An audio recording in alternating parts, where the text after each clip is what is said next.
I first met Stephanie as she gave a lecture at Meadowmount on hearing. And I was very impressed with her her understanding of the hearing problem. And as I say, based on her own hearing loss, she was very empathetic.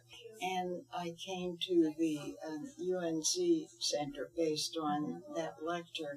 And I was so impressed by the fact that even though I hadn't gotten in there, she treated me as her patient immediately and worked so hard to tweak the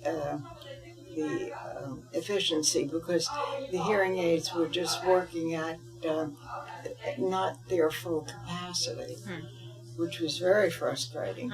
And so being able to use the same hearing aids but enhance their quality made a big difference.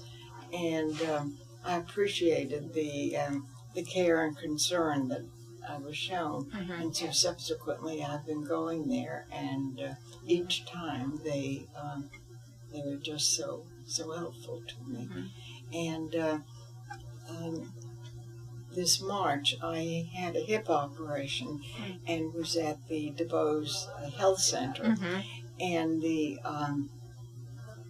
position of the bed and my head and what have you, it was just very difficult for my hearing aids. And Melissa came to the health center and gave me a foam contraption to attach to my hearing aids, which made it so much more comfortable for me.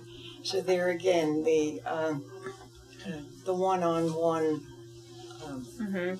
relationship was very helpful.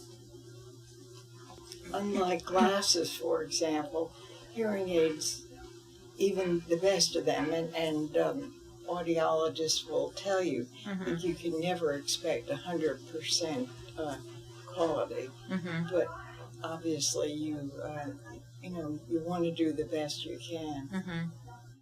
So that's great that you didn't have to start over from square one, because you already had your equipment. I had the equipment, but I just needed to have a higher, a better result. And it just seemed that everyone there, their goal was to make every patient feel that they were well treated, which they were. So I think the atmosphere of an office is very important to a patient, and the attitude of the staff. The other thing, often hearing loss results in your hearing the words but not being able to distinguish them.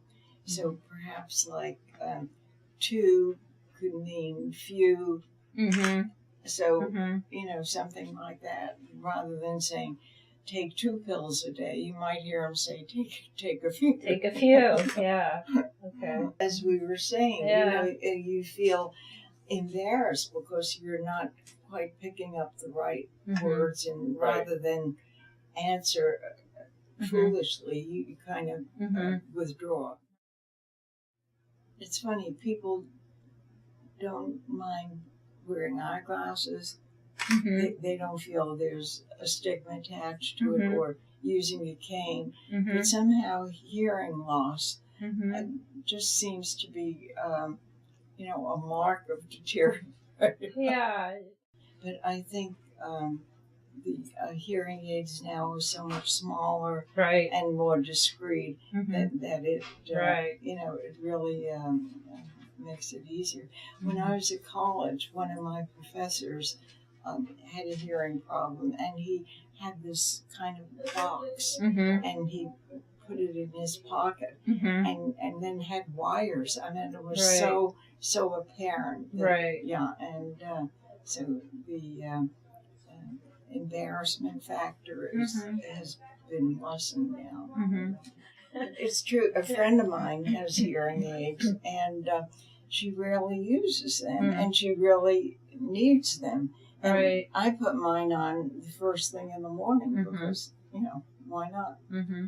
And then you get into the habit of it, so it doesn't it doesn't become a chore. Is what I mean. Right. Yeah. It's part of my makeup. There you go. Just another thing you put on. Right. Exactly. It was interesting. I taught English, a literacy program, and one of the main reasons that older people took the program was they wanted to be able to read the Bible, and talk about it, and be able to read to their grandchildren. And in a way, hearing aids could be the same thing, being able to communicate with your grandchildren and just a general being in the mainstream, I guess you'd say. I just like to get across that it's socially acceptable to wear hearing aids, and certainly makes for better communication and socialization among older people.